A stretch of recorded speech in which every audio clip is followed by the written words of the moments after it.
Imagine waking up on a basic mat in ancient Egypt with the intense sun already beating down through your simple reed dwelling. There are no curtains or cool breezes, just a relentless, powerful heat. By late morning, the air feels like an oven, and your light linen clothing offers little defense against the sun.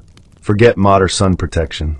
The wealthy might have used protective oils, while others had to resort to less pleasant applications of mud or even crocodile waste. The ground underfoot was so hot you could practically cook on it, and finding a shady spot was a true luxury.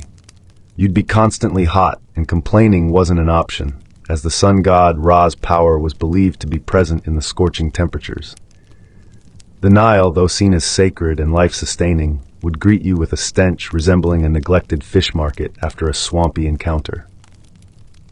Its shores were teeming with flies and various unsettling creatures that seemed to move on legs they shouldn't possess. This was your designated bathing area.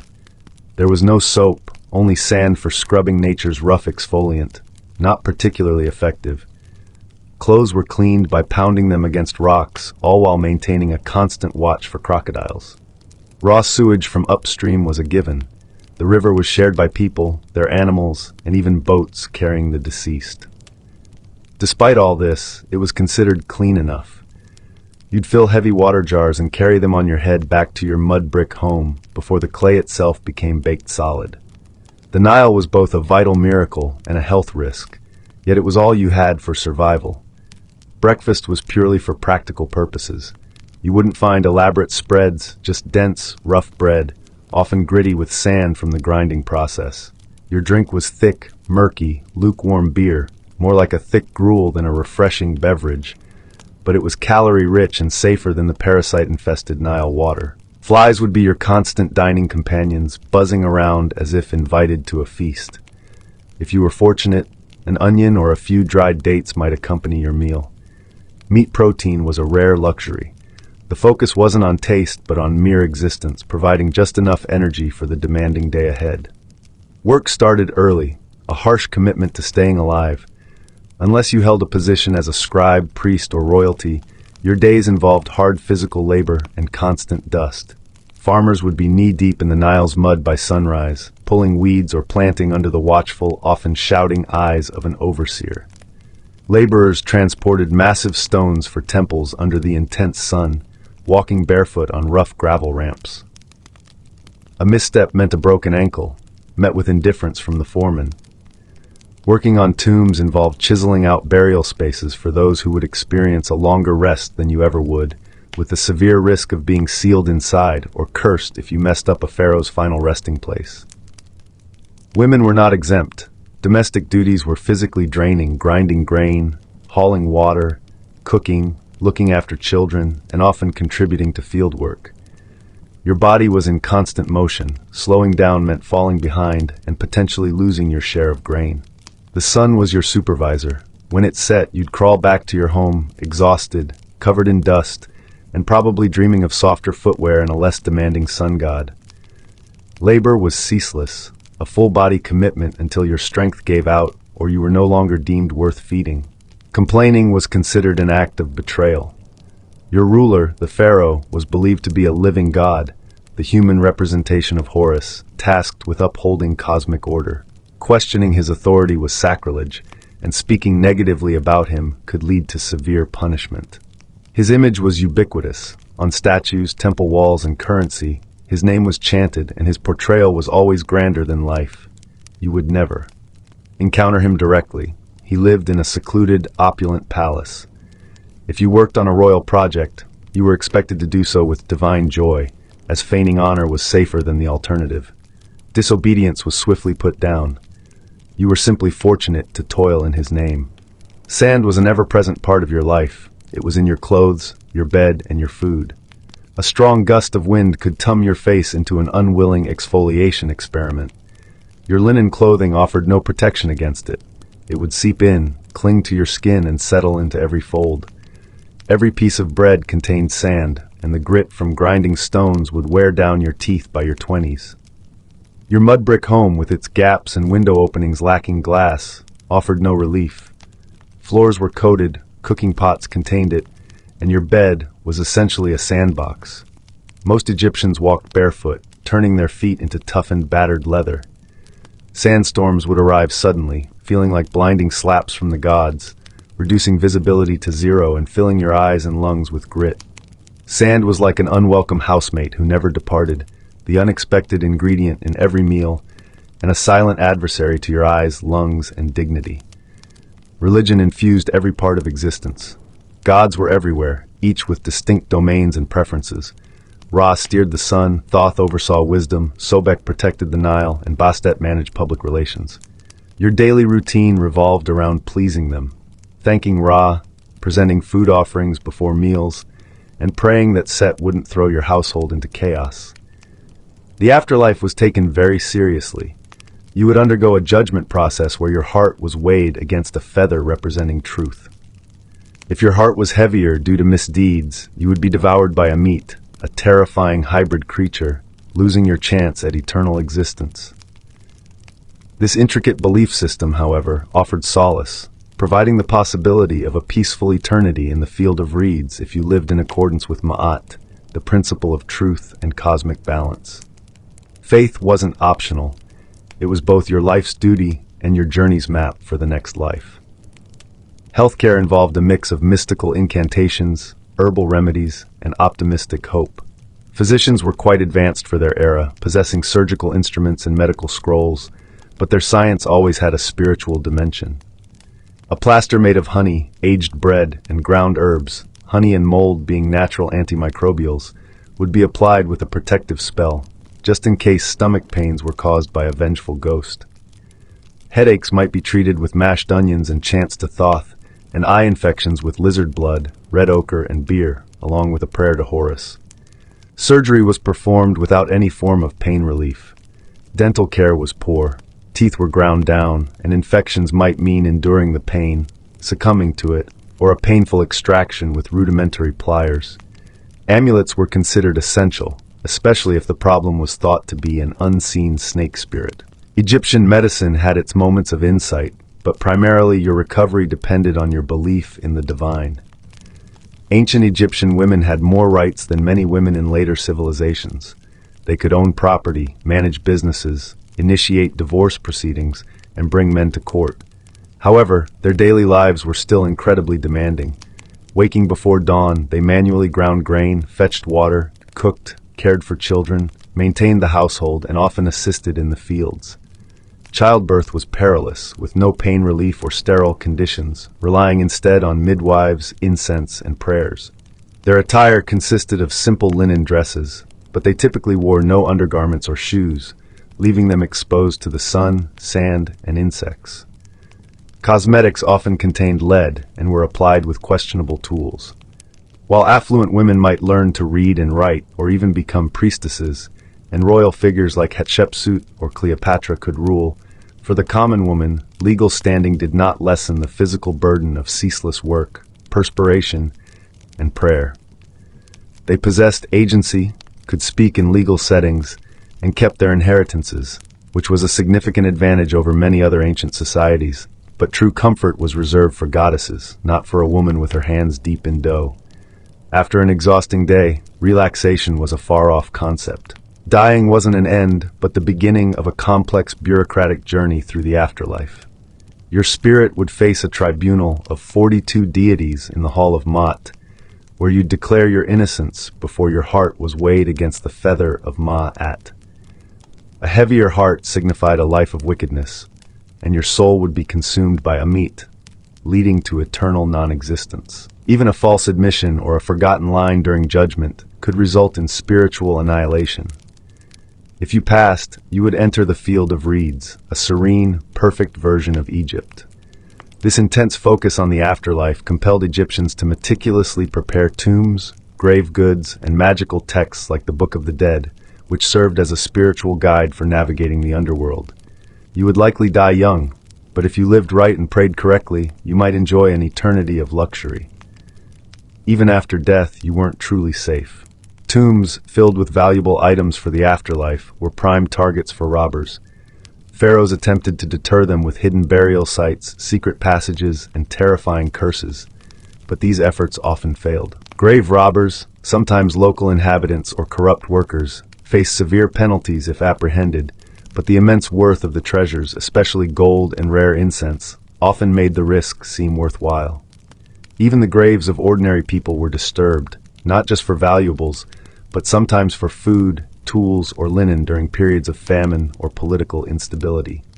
In ancient Egypt, your tomb could be plundered, your name erased, and your mummy unwrapped by someone desperate. You could only truly rest in peace if no one knew where you were buried.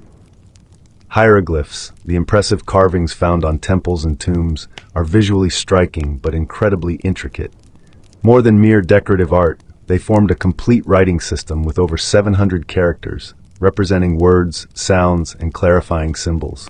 There were no spaces or punctuation, and they could be written from left to right, right to left, or top to bottom.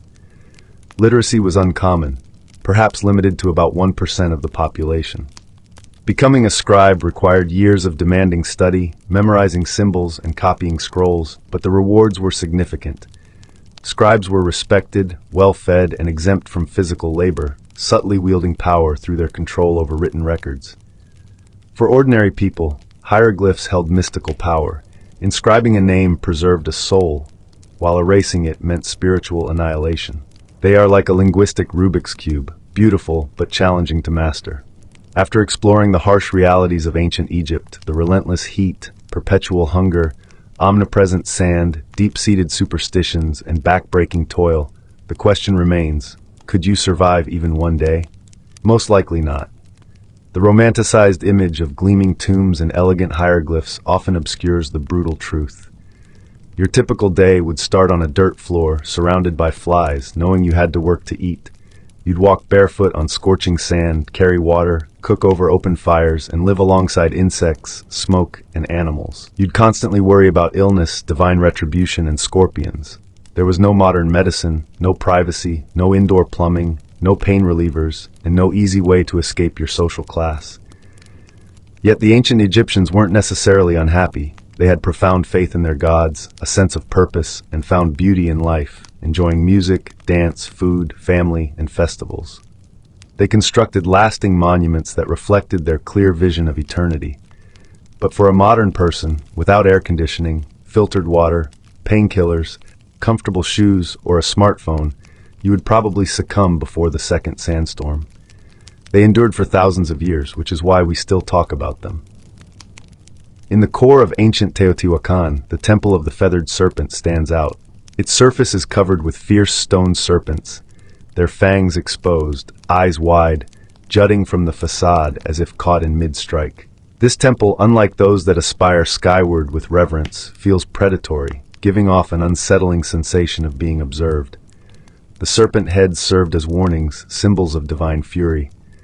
Beneath their watchful gaze, something terrible unfolded.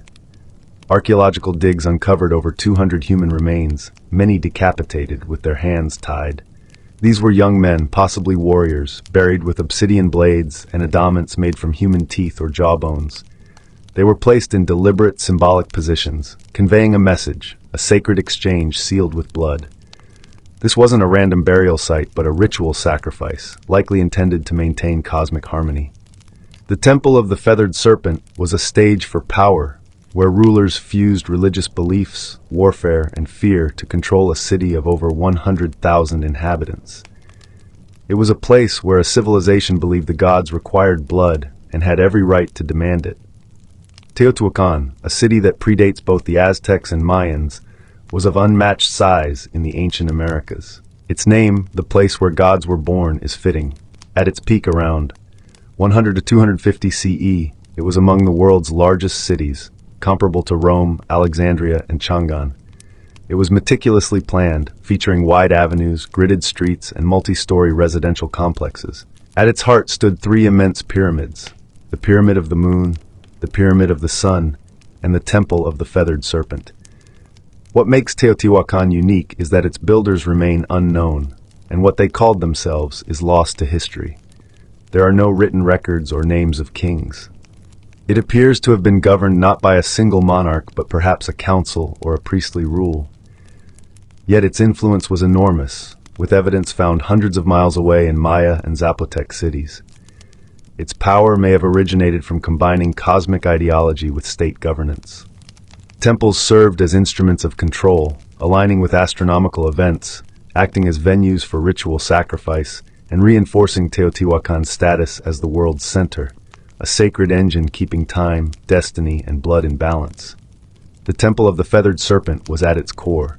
The temple was dedicated to the Feathered Serpent, later known as Quetzalcoatl. In Teotihuacan, centuries before the Aztecs, this deity was a central, possibly supreme, divine force. The contradiction of a god being both serpent and bird created a cosmic, terrifyingly powerful entity. Serpents symbolizing the underworld, rebirth, and death. Birds representing the sky, divinity, and life-giving wind. Combining them bridged worlds, earthbound and sky-dwelling, death and life, chaos and order. The temple's facade is covered in dozens of these goggle-eyed, fanged, plumed serpent-bird hybrids, as if the structure itself breathed divine presence. The feathered serpent, though later viewed as a benevolent deity, had a darker role in Teotihuacan, demanding human offerings.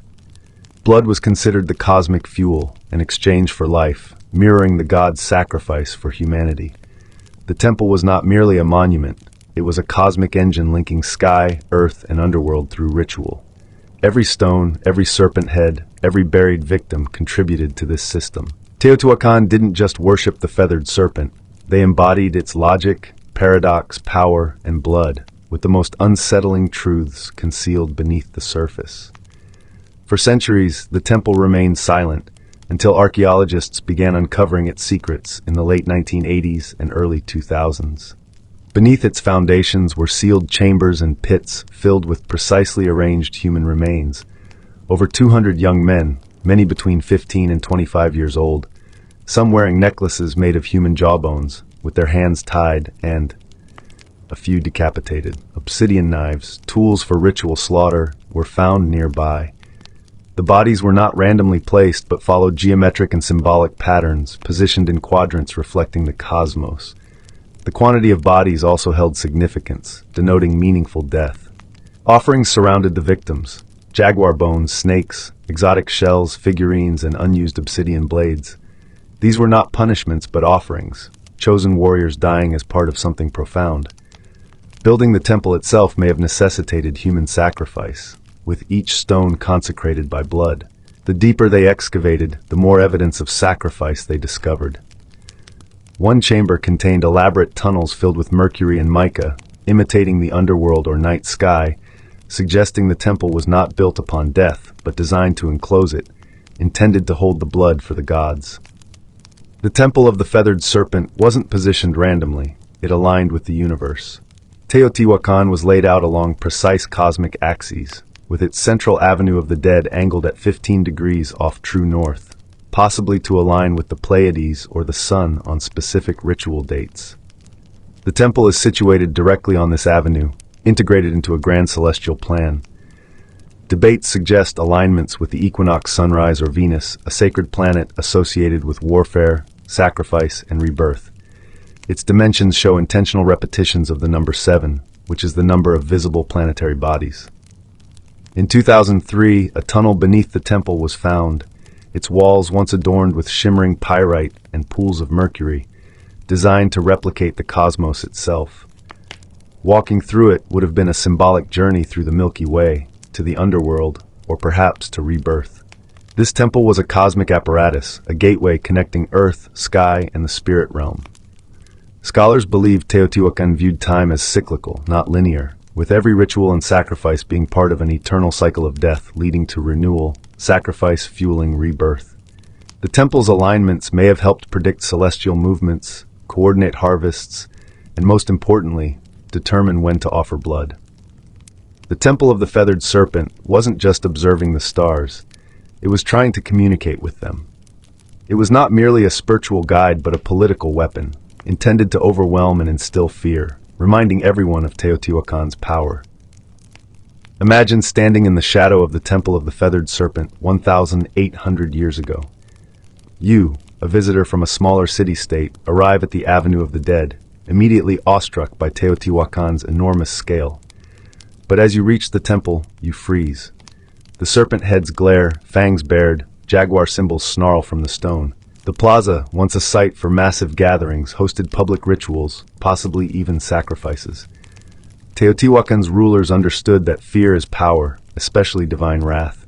By staging public executions surrounded by cosmic and death imagery, they sent a clear message: the gods are on our side, and we are not afraid to provide for them.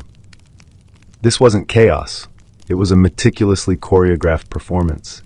Priests in feathered headdresses and obsidian masks would chant, dance, and spill blood, transforming cosmic myths into a political display. It wasn't just about appeasing the gods. It was about reminding everyone that the city's rulers had direct access to the divine, the power to open the heavens, bring rain, protect, or destroy. The architecture reinforced this propaganda.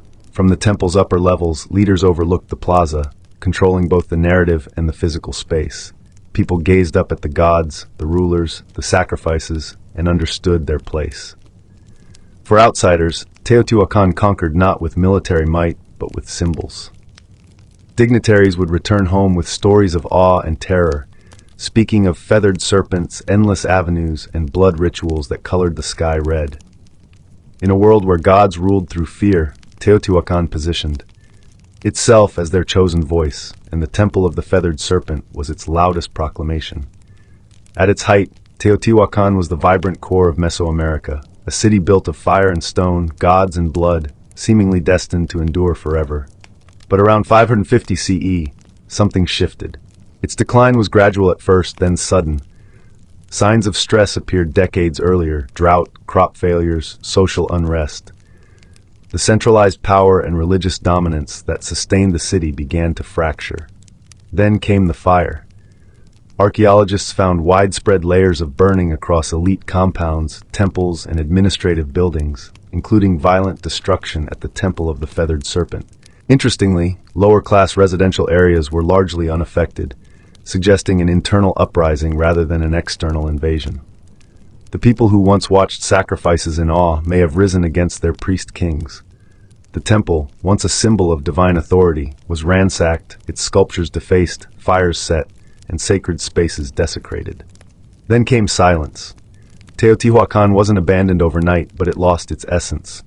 Trade networks collapsed, artistic production ceased, grand rituals stopped, and the ruling elite vanished. The temple no longer resonated, yet its memory persisted. Centuries later, the Aztecs discovered its ruins, believing gods had constructed it. They named it Teotihuacan, the place where gods were born, weaving their own myths around its pyramids, revering it as sacred ground despite not knowing its original builders. To them, the Temple of the Feathered Serpent was a relic of divine truth. But the irony remains. The most powerful city of its time, founded on cosmic order and blood, disappeared without a written record or final account, leaving behind only stone and unanswered questions. The gods, it seemed, had fallen silent. For over a millennium, the Temple of the Feathered Serpent remained hidden. Locals avoided it, farmers tilled around it, and the world forgot it until modern archaeology began to unveil its secrets. In the early 20th century, Mexican archaeologists discovered an astonishing, perfectly engineered city, far older than the Aztecs. But it was in the 1980s and 2000s that the temple revealed its most personal and chilling discoveries. A dramatic finding came in 2011, a sealed tunnel beneath the temple, deliberately closed nearly 1,800 years earlier. After years of excavation, scientists unearthed the Cosmic Passage, a symbolic underworld lined with pyrite to mimic a star-filled sky.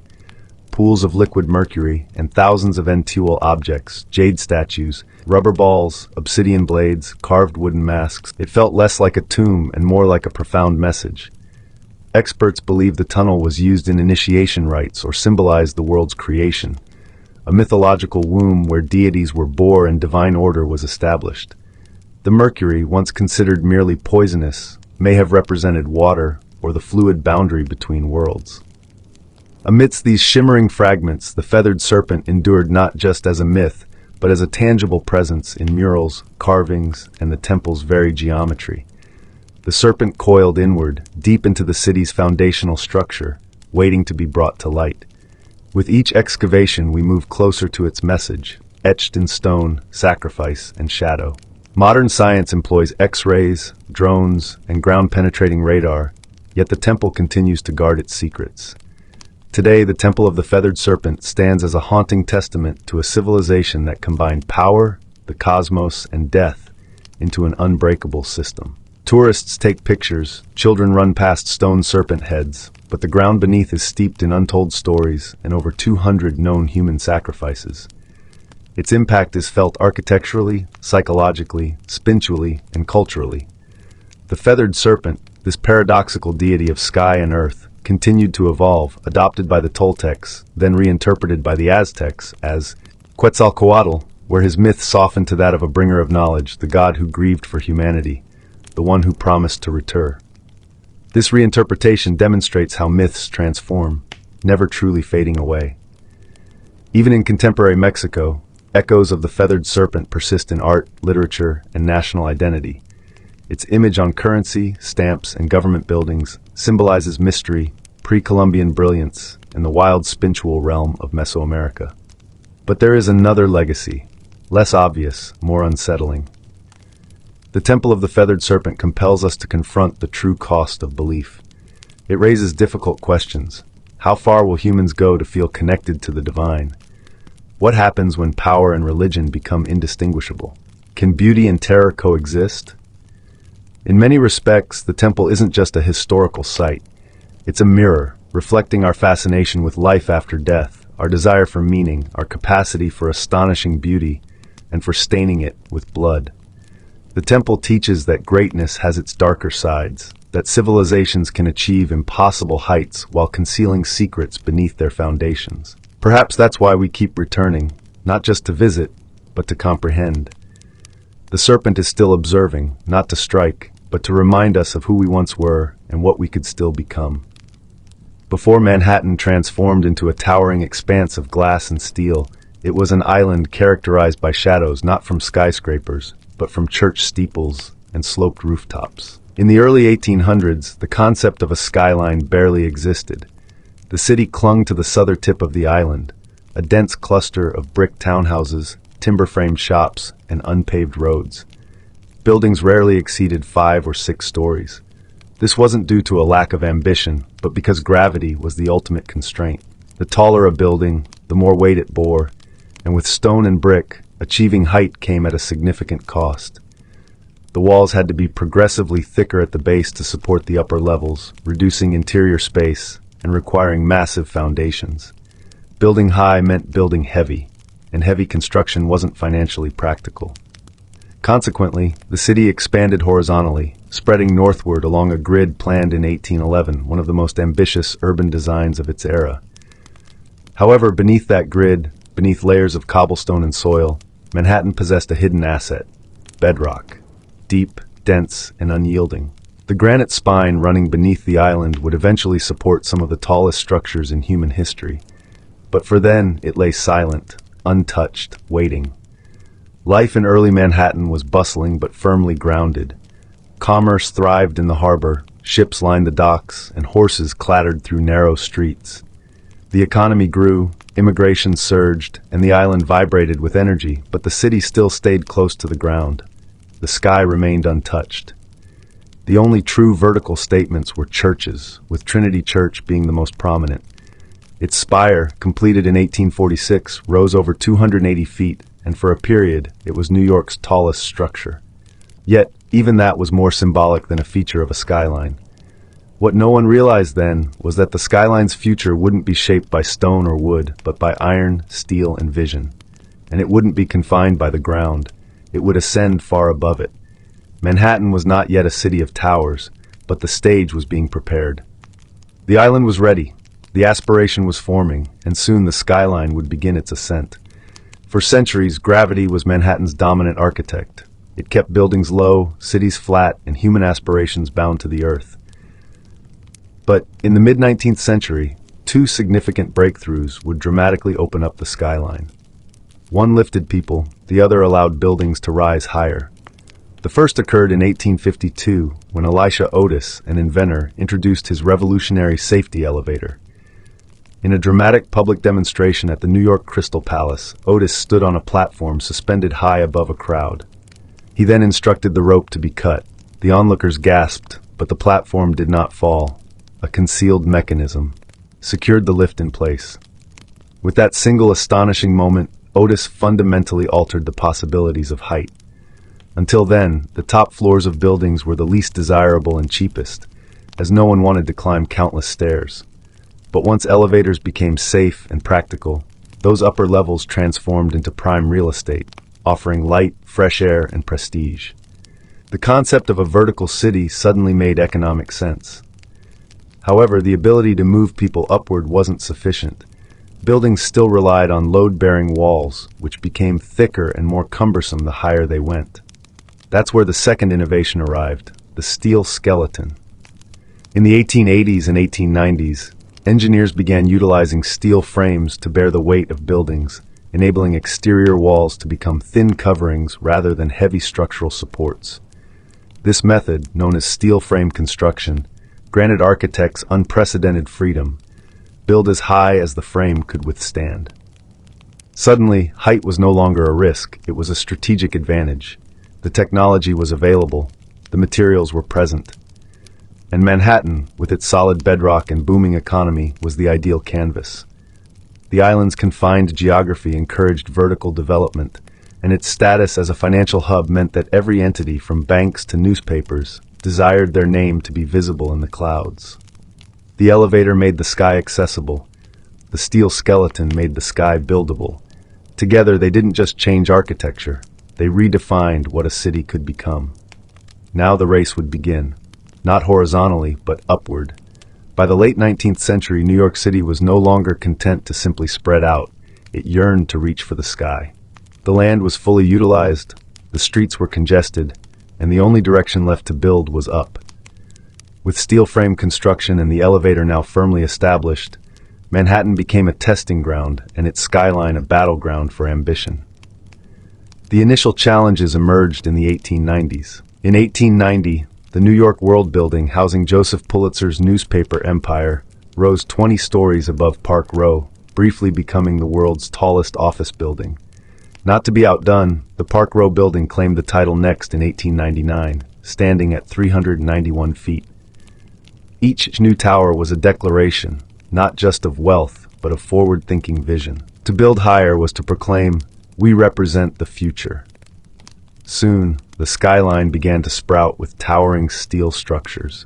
The Singer Building, completed in 1908, stood at 612 feet, becoming the world's tallest building and the first structure to exceed the height of Trinity Church's spire, which had held the record for over half a century. But even that achievement wouldn't last. In 1913, the Woolworth Building took the crown. Designed by architect Cass Gilbert and fully financed by retail magnate Frank W. Woolworth, it soared 792 feet over 55 stories in a magnificent display of neo-Gothic beauty. Nicknamed the Cathedral of Commerce, the Woolworth wasn't just tall, it was grand, an architectural statement about America's emergence as a modern power. But this was more than just an architectural competition. It was a war of branding. Corporations and institutions competed for the tallest, most distinctive buildings, towers that would permanently etch their names into the sky. Every new height generated headlines. Every silhouette became a symbol. The skyscraper evolved into the ultimate billboard, permanent, imposing, and impossible to overlook. And beneath it all, the rhythm of progress hammered relentlessly. Steam shovels excavated foundations into granite, riveters hammered steel day and night, immigrants and ironworkers balanced on beams hundreds of feet in the air without harnesses, relying only on sheer determination and courage. The skyline was no longer an abstract concept, it was a tangible reality, and it was rising. As the 1920s roared through Manhattan, the skyline began to dance, not just climb. This was the era of Art Deco, a time when architecture was not only about height, but also about style. The Jazz Age infused steel and stone with elegance, and New York's buildings became emblems of movement, light, and energy. The most dazzling of them all was the Chrysler Building. Completed in 1930, it stood 1,046 feet tall, briefly becoming the world's tallest building. Commissioned by automobile magnate Walter Chrysler, the tower was more than just a monument to corporate success. It was a symphony of design. Its stainless steel spire, constructed in secret and hoisted into place overnight, shimmered in the sun like a crown. Decorative eagles, inspired by car hood ornaments, jutted from the comers like guardians of the future. With its curves, chevrons, and machine-age detailing, the Chrysler Building didn't just touch the sky, it captivated it. But the competition wasn't over. Just a few blocks away, another colossal structure was ascending. The Empire State Building, completed in 1931 during the depths of the Great Depression, soared to 1,250 feet, seizing the title from the Chrysler and holding it for nearly 40 years. Built in only 410 days by thousands of workers toiling through wind, snow, and steel dust, the Empire State was more than just a building. It was a message. New York endures. While much of the country struggled, Manhattan pressed upward, and its buildings mirrored the era's dual identity, elegant yet aggressive, optimistic yet fiercely competitive. The Art Deco style perfectly captured the contradictions of the time, geometric yet graceful, modern yet rooted in myth. Towers were not just functional, they were sculpted, glowing at night like beacons of possibility. And yet, beneath all that brilliance, there was a clear purpose. These skyscrapers were built by magnates and industrialists who desired more than profit. They sought legacy, a permanent place in the skyline and in history. By the end of the 1930s, Manhattan's silhouette had taken its distinctive form. The city was no longer merely a financial hub. It was a testament to ambition, a skyline that didn't whisper progress, but proclaimed it loudly. After World War II, Manhattan's skyline entered a new phase one, less ornate and more corporate. The elegance of Art Deco gave way to structures dominated by glass, steel, and straight lines. America had emerged as a global superpower, and New York served as the central office of that immense influence. The skyline adjusted accordingly, not with decorative spires, but with monuments to efficiency. In 1952, the United Nations headquarters rose on the East River, a striking, rectangular glass tower flanked by low marble wings. It signaled a shift in character, global, diplomatic, and forward-looking. It wasn't just a building. It was an architectural statement about international order in the atomic age, setting the precedent for what was to follow. Next came the Lever House in 1952 and the Seagram Building in 1958, both prime examples of the international style. These towers, with their curtain walls of reflective glass and steel frames, were minimalist by design, devoid of ornamentation and stripped of sentiment. They didn't resemble cathedrals or castles. They looked like machines, precise, modern, and ruthlessly practical. The Seagram Building, designed by Ludwig Mies van der Rohe, was particularly influential. Its bronze-tinted glass, uniform grid, and expansive open plaza introduced a new kind of urban presence, aiming not to impress with flourishes, but to project order, discipline, and power. This represented corporate architecture at its peak, cool, aesthetically pleasing, and authoritative. As businesses flourished, so did the skyline. Midtown became the nexus for America's major corporations, banks, media companies, and law firms. These new skyscrapers didn't compete for beauty. They competed for square footage, for prime location, and for a dominant presence on the horizon. Gone were the soaring spires and gargoyles. In their place stood mirrored monoliths, anonymous giants that reflected not just the clouds, but the vast ambitions of Wall Street. And yet, in their silence and simplicity, these towers conveyed much. They told the story of a nation driven by growth, precision, and modernity. They defined the corporate era, shaping the appearance and atmosphere of cities worldwide. But even amidst all this glass and steel, one truth remained. The skyline was still a symbol. Only now, it whispered power rather than proclaiming beauty. By the late 1960s, New York was already an architectural marvel, but it still harbored ambitions of grandeur. That aspiration took physical form at the southern tip of Manhattan, where two identical towers would soon permanently alter the cityscape. They were audacious, contentious, and unlike anything the world had ever seen before. They were the twin towers of the World Trade Center. Conceived as a central hub for global commerce, the World Trade Center project was overseen by the Port Authority of New York and New Jersey. Architect Minoru Yamasaki designed the buildings with a radically minimalist approach: vertical lines, aluminum cladding, and no setbacks. Each tower would rise over 1,360 feet, dwarfing every preceding structure. The ambition was not merely architectural, it was ideological. a statement of global interconnectedness, a new sanctuary for capitalism. Construction began in 1966. To make space, an entire neighborhood, Radio Row, was raised. The foundations required an innovative technique known as the slurry wall, allowing engineers to build deep into the soft riverbed while holding back the Hudson River. It was among the most formidable engineering feats of its time. When completed in 1973, the Twin Towers weren't universally admired. Some critics deemed them sterile or overly rectilinear. Others lamented the loss of the ornate towers of the past. But to many, the towers embodied pure presence, bold, self-assured, and imposing. They didn't dance with the sky like the Chrysler. They didn't taper like the Empire State. They stood firm, twin pillars of certainty and immense scale. More than just structures, the World Trade Center became an international symbol of business, unity, and American strength. People from all over the world came to visit the observation decks, to dine at windows on the world, or simply to gaze up in awe from the plaza below. For nearly 3 decades, the Twin Towers dominated Lower Manhattan. They anchored the skyline, providing it with symmetry and profound significance. And while other cities constructed taller buildings, none carried the iconic weight of those 2 towers standing side by side. The skyline had transformed once again. This time, not with decoration or artistry, but with monumental ambition. On the morning of September 11, 2001, the Manhattan skyline was forever altered, not by cranes or construction, but by violence and smoke. In less than 2 hours, the Twin Towers of the World Trade Center collapsed into dust, fire, and twisted steel. Thousands of lives were lost, and the 2 pillars that had once defined Lower Manhattan were gone. The attack wasn't just an assault on people or buildings, it was an assault on symbols, on what those towers represented.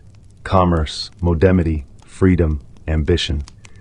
For decades, the Twin Towers had characterized the southern end of the island. Their clean, monolithic forms had become a visual shorthand for New York itself. Now that skyline was fractured. In the days and weeks that followed, Lower Manhattan became an open wound, smoldering raw. Where there had once been height and light, there was only absence, and that absence resonated deeply. Photographs of the skyline appeared hollow. The familiar silhouette was broken, and the space that had once pulsed with global energy became known as Ground Zero. For the first time in a century, Manhattan wasn't building upward, it was grieving. The city mourned, but it also persevered. Steelworkers, firefighters, police officers, and volunteers streamed into the site, not to construct, but to recover. Debris was cleared, lives were honored, silence replaced the clang of iron. In a city perpetually moving forward, this was a forced pause, a long breath held in collective sorrow. But even in grief, New York did what it had always done. It looked up. Discussions about rebuilding were complex, emotional, and political. What should replace the towers? Should anything rise again? Could the skyline be restored without erasing the profound loss? For years, the void in the ground remained, a stark reminder of what had been and what had been taken. It became sacred space. And yet slowly, plans materialized. Designs were drawn up, cranes returned, steel returned, not to erase the tragedy, but to create something new alongside it. But before anything was built, one truth was clear. The skyline was no longer just a symbol of power or ambition. It had become a memorial, a silhouette shaped by both triumph and tragedy. And the story wasn't over. In the aftermath of devastation, a city known for its speed, ambition, and relentless activity paused. Not to surrender, but to reimagine. Rebuilding the Manhattan skyline after 9/11 was not merely an architectural undertaking. It was a matter of identity. What would rise in place of the Twin Towers? Could anything truly fill that void? The answers emerged gradually. In 2003, a design by architect Daniel Libeskind was chosen for the new World Trade Center site. It wasn't solely about height.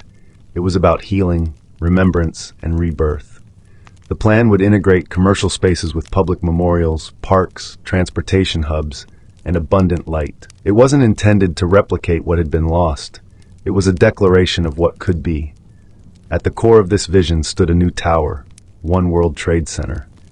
Originally named the Freedom Tower, it would rise from the northwest corner of Ground Zero, becoming the tallest building in the Western Hemisphere at 1,776 feet, a height specifically chosen to evoke the year of America's independence.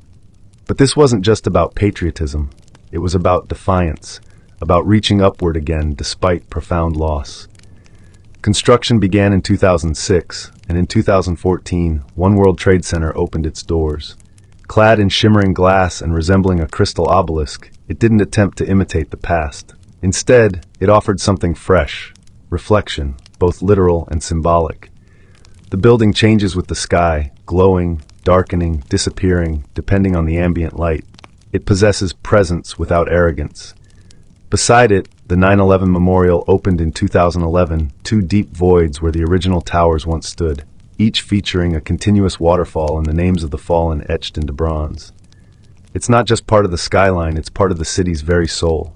The new skyline took years to fully materialize. Other towers rose, 3WTC, 4WTC, and 7WTC, each sleek, modern, and purposeful. Together they represent not just a city rebuilt, but a city transformed. New York didn't simply replace what was lost, it evolved. It honored the past while constructing for the future. And in doing so, it reminded the world of something profoundly American and profoundly human. You can knock a city down, but you cannot prevent it from rising again. Today, the Manhattan skyline is more than just a collection of buildings. It is a living symbol of ambition, resilience, and the very American dream itself. No other silhouette in the world carries such immense significance. It is ingrained in pop culture, history, and collective memory. You can sketch it with a few lines and people will recognize it instantly. It tells a narrative, a story of daring engineers and fearless ironworkers, of architects who envisioned spires piercing clouds, and of immigrants who crossed oceans to help build them. It speaks of risk, reward, and constant reinvention, the perpetual dynamism of New York itself. It has never been finished, and it never will be. The skyline is alive, constantly shifting. In recent years, it has stretched even higher, but not exclusively in Lower Manhattan. This time, the vertical race moved uptown. Along Billionaire's Row, super slender residential towers like 432 Park Avenue, Central Park Tower, and 111 West 57th Street now rise like needles above Midtown. These skyscrapers are engineering marvels, pencil-thin, designed to withstand wind, and built for the ultra-wealthy. Critics label them as stark expressions of inequality, reaching for the sky. Others view them as wonders of modern ambition. Meanwhile, in Hudson Yards, an entirely new neighborhood has emerged, featuring gleaming glass towers, public art, and corporate headquarters rising where rail yards once sprawled. The skyline now extends further west, adapting to the city's changing needs and aspirations. But even as it expands, the skyline tightly holds on to its past. The Empire State Building still glows at night, the Chrysler Building still gleams at sunrise, and One World Trade Center stands solemn and proud. The skyline remembers what came before, even as it strives for what's next. More than any monument or statue, it is the skyline that defines New York, not just in its physical form, but in its profound meaning. It is a place where humanity dared to build upward, again and again, through economic booms, devastating busts, wars, and grievous wounds. It is a city of millions reflected in steel and glass. It doesn't just mark where the city ends, it marks where dreams begin. Because in Manhattan, the sky has never been the limit. It's simply the next floor. Before words, before spoken language, early humans created sound with clear intent, rhythm. A hand striking hollow bark, a stick tapping stone, a foot stomping the earth in time. From this ancient repetitive action, the first drum beat emerged. It wasn't called music, but it felt like communication movement and emotion taking tangible form. Anthropologists have unearthed evidence of primitive percussion instruments dating back over 30,000 natural materials such as hollowed gourds or stretched animal hides. These were not mere playthings. They served to wham, to gather, and to connect. Imagine a tribe dispersed within a dense forest, a distant drum signaling danger, celebrating an event, or drawing divine attention. Early drums were extensions of the human body, an externalized heartbeat, a pulse felt across vast valleys. Drumming was an act of participation, a shared experience around fires, beneath stars and within caves where echoes vibrated. These ancient rhythms evolved into a language of emotion, joy, sorrow, alarm, hope, expressed through patterned sound, not through syllables. Before flutes or stringed instruments, the drum provided a sense of time, shaped rituals, and unified individuals into tribes, becoming humanity's first instrument and a shared identity. Regardless of where people lived, they created something to strike, to beat, to mark the moment. Even without words, we possessed rhythm, and that rhythm was everything. In early human civilizations, drums were revered as sacred voices. Every tribe, every culture developed its unique rhythm, almost universally for the purpose of communicating with unseen forces. In Africa, where some of the earliest drums originated, rhythm was deeply interwoven with life, death, and ancestral connections. The djembe, carved from a tree and covered with goatskin, was believed to contain three spirits, that of the tree, the animal, and the craftsman. Played in communal circles, the djembe wasn't just accompaniment, it was the ritual. Talking drums in West Africa mimicked human speech through variations in pitch and tone, conveying messages across villages for miles: news, warnings, births, and deaths, long before the advent of telephones. Native American tribes regarded the drum as a living entity, the heartbeat of Mother Earth, utilized in ceremonies to honor ancestors, facilitate healing, or guide souls. The large powwow drum, played by a circle of drummers, represented a communal pulse aligning humans with nature and spirit.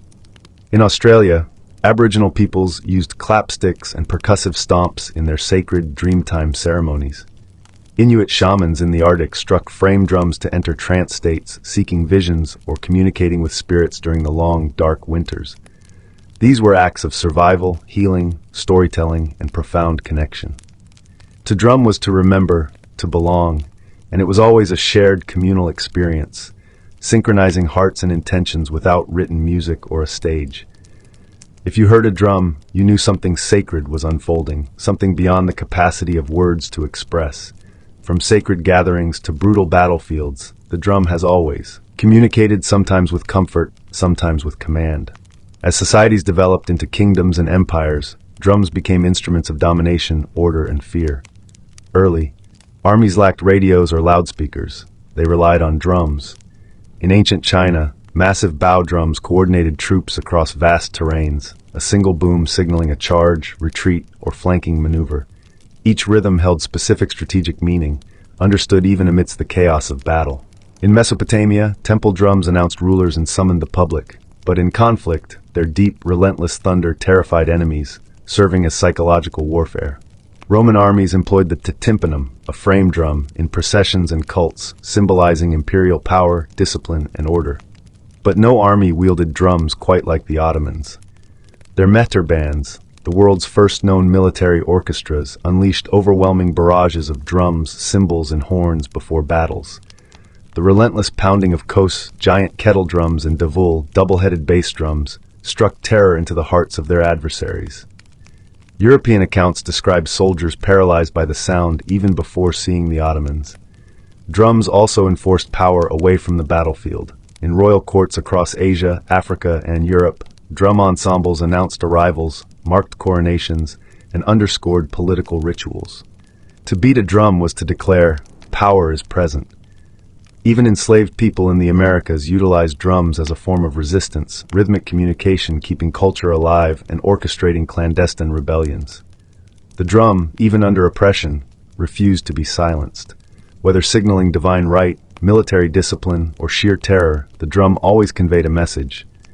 This is who rules. This is who marches. And this is the rhythm of power.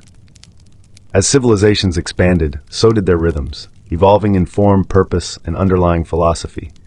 In the East, drums became instruments of precision, spirituality, and ceremony, while in the West, they leaned towards military might and orchestral grandeur. Two distinct worlds, two paths, yet one shared heartbeat.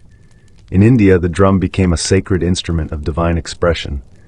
The tabla, with its sharp tones and fluid grace, was used in classical music and devotional performances, functioning as a conversation. Each stroke had a specific name, a meaning, a syllabic identity. Indian drumming was like spoken poetry, and the tabla player, a linguist of rhythm. In Japan, the taiko drum emerged as a ceremonial giant used in Shinto rituals, theater, and warfare, demanding both technical skill and intense physical discipline. Drummers moved with martial precision, their stances grounded like warriors. In festivals, the booming taiko resonated through mountain valleys, believed to ward off evil spirits and summon gods to earth. In Indonesia, the kendang drum guided the hypnotic flows of gamelan orchestras, leading dancers and musicians in sacred temple ceremonies, its rhythms layered and interlocking, a sonic reflection of cosmic harmony. In Europe, drums had a different narrative, largely utilitarian during the medieval period, signaling soldiers and enforcing discipline. They didn't enter formal music until the Renaissance and Baroque eras, and even then, they were often relegated to the background, thundering beneath royal fanfare or echoing in grand cathedrals. This divergence reveals two distinct philosophies. The East viewed rhythm as art and spirit, intricately linked to breath, chant, and meditation. The West saw it as structure and force, a tool for rallying troops, marching, and measurement. Yet both understood the drum's core power, to shape time, dictate pace, elevate ritual, and connect humans beyond language. East or West, sacred or strategic, the drum remained central, always listening, always speaking. From mountaintop temples to jungle clearings, from desert fires to candlelit cathedrals, drums have consistently been the point where the human meets the divine. Before organized religion, rhythm was a sacred language, a means to pray, to summon, and to transcend. In Africa, drums were believed to be spiritual entities. In Yoruba traditions, the Bata drum communicated with Orishas gods and ancestral spirits. Drummers were priests, their rhythms encoded prayers inviting gods to descend and participate in dances. Each pattern served a specific purpose, each beat a direction. In Hinduism, the drum appears in the hands of deities. The god Shiva, in his form as Nataraja, performs the cosmic dance of creation and destruction with a small hourglass-shaped drum, the damaru, whose beat represents the very pulse of the universe, from silence to sound, from void to form, a divine heartbeat. In Buddhism, the ritual frame drum guides monastic chants and meditation ceremonies with slow, soft strikes, serving as a metronome for the soul, urging practitioners back to the present moment. Across the Americas, indigenous tribes use drums in vision quests, sweat lodges, and healing ceremonies. The continuous, steady beat mimics the rhythm of the womb, helping participants enter trance states or connect with ancestral spirits. In these contexts, the drum doesn't merely accompany prayer, it is the prayer. Even within Christianity, where rhythm was often subdued, the drum found a sacred role in gospel traditions, particularly in African American churches, becoming a means of praise and power, a rhythmic foundation for devotion, a reminder of struggle, hope, and divine rhythm in every life. Regardless of the faith, ritual, or deity, the drum has served as a conduit for energy, intention, and mysteries beyond words. When words fall short in worship, rhythm endures, and the divine always listens. For thousands of years, drums were separate instruments. But in the industrial age, something groundbreaking occurred. Percussion was re-envisioned. By the early 20th century, multiple drums, once scattered across a stage, came together to form the drum kit. It was born out of necessity. In the late 1800s, military and theater bands required several percussionists for bass drum, snare, cymbals, and woodblocks. With limited space and budgets, drummers began combining instruments. By 1909, the first bass drum pedal was patented, allowing a drummer to strike a large drum with one foot, freeing their hands. This innovation quickly took hold. Over decades, drummers added hi-hats, toms, cowbells, and ride cymbals, creating a setup that could replicate an entire percussion section from a single seat, the drummer's throne. Then came jazz. In the smoky clubs of New Orleans and Chicago, the drum kit truly came alive. Jazz drummers didn't just maintain time, they played the kit as if it were a voice, with syncopation, swing, and nuanced expression. Legends like Gene Krupa and Buddy Rich transformed the drum set into a lead instrument, making rhythm a form of storytelling. As jazz evolved into rock, the drum kit became louder, heavier, and more powerful.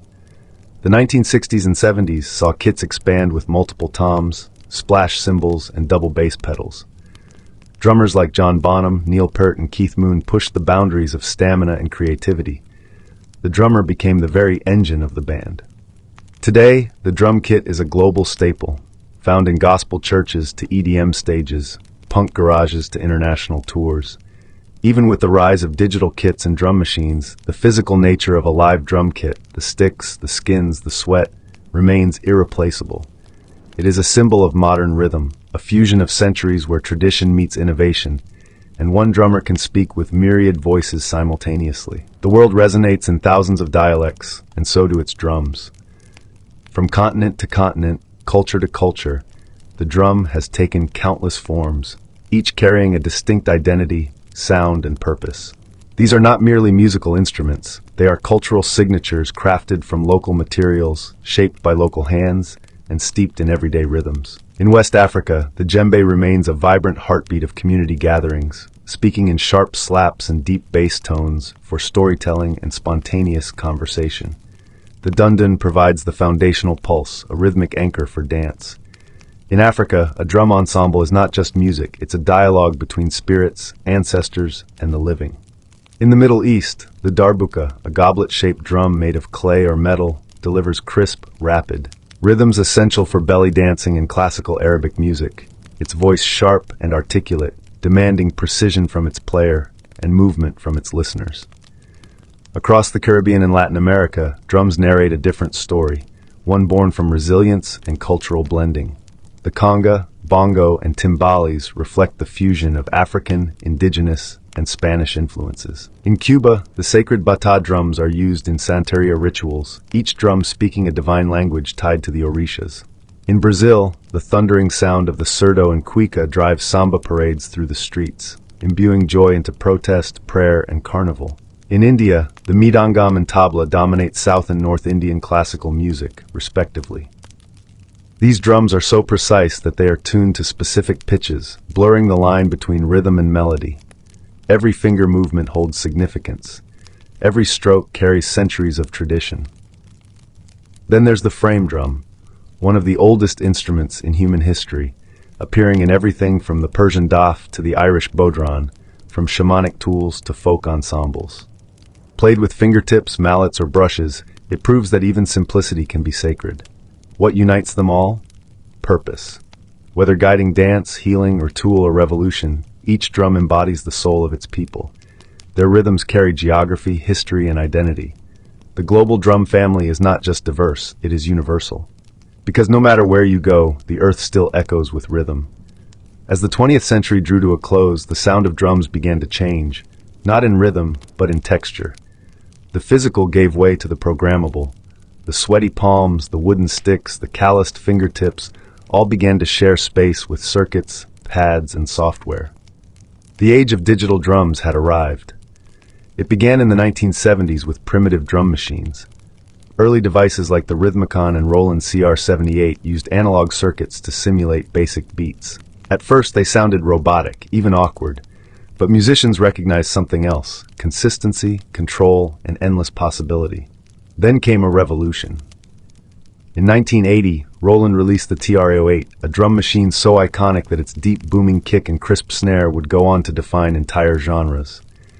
Hip-hop, techno, electro, and trap were all born in part from its synthetic pulse. It was no longer about mimicking acoustic drums, it was about creating entirely new sounds. As digital audio progressed, so did the tools. Electronic drum kits like the Roland V drums allowed drummers to play naturally, while triggering thousands of sampled or synthesized tones. Artists could now rehearse silently, record without microphones, and switch drum kits with the press of a button. And with computers came digital audio workstations, DAWs, like Ableton, FL Studio, and Logic. Now anyone with a laptop could construct complex rhythms, layering kicks, snares, hi-hats, and sub-bass into vast sonic architectures. Finger drumming on MIDI pads became an art form of its own. Some feared this shift meant the demise of traditional drumming, a replacement of human feel with cold precision. But that didn't happen. Instead, hybridity emerged. Acoustic drummers began integrating triggers and samples into their kits. Producers started layering human-played drums with machine beats. The organic and the synthetic found a groove together. Digital drums didn't erase the past, they reimagined it. And today we live in a world where a single person in a bedroom can construct rhythms once requiring entire orchestras, where ancient grooves from Africa, Asia, and the Americas can be sampled, twisted, and given new life on neon-lit dance floors. The tools have changed, but the purpose remains the same: to move bodies, to shape time, to make silence speak. Across every era, Every empire and every technological evolution, one thing has remained constant. The drum is our oldest and most enduring voice. From ancient fire circles to modern concert halls, from sacred rituals to digital dance floors, the drum has never been solely about music. It's about connection to ourselves, to each other, to something greater. It is the heartbeat we all share, not metaphorically but literally, because even before we are. Bomb, nestled in the womb, the very first rhythm we perceive is that of our mother's heart, steady, safe, alive. And when life begins, we perpetually seek that rhythm. The drum has been our companion through joy and conflict, through worship and protest. It has marched alongside kings and risen with rebels. It has echoed through temples and subway tunnels. It speaks in every language because it is a language, one that bypasses conscious thought and communicates directly to the body, the bones, the blood. In moments of sorrow, we drum to mourn. In moments of exhilaration, we drum to celebrate. And in the quiet spaces in between, we drum to remember who we are. Today, percussion continues to evolve. You can find handpan street musicians weaving new age rhythms on city commerce. Indigenous communities are diligently preserving ancient drumming traditions against all odds. Stadium drummers rally crowds in unison. Children instinctively bang pots and pans with unadulterated joy. Even artificial intelligence is learning rhythm. But no algorithm can truly replicate the human soul behind a single imperfect beat, because rhythm is not merely counted, it's felt. And perhaps that's why the drum has outlasted empires and fleeting trends. Because deep down, we all crave the anchor of time, the shared pulse that tells us we are here, together, now. No matter how advanced our instruments become or how virtual our experiences grow, there will always be something profoundly grounding about skin on skin, stick on hide, hand on wood. A beat, a breath, a beginning. The drum is not a relic of the past. It is a reminder that we were always meant to move in rhythm, to listen, to feel, to play. And as long as humanity endures, the drum will never be silent.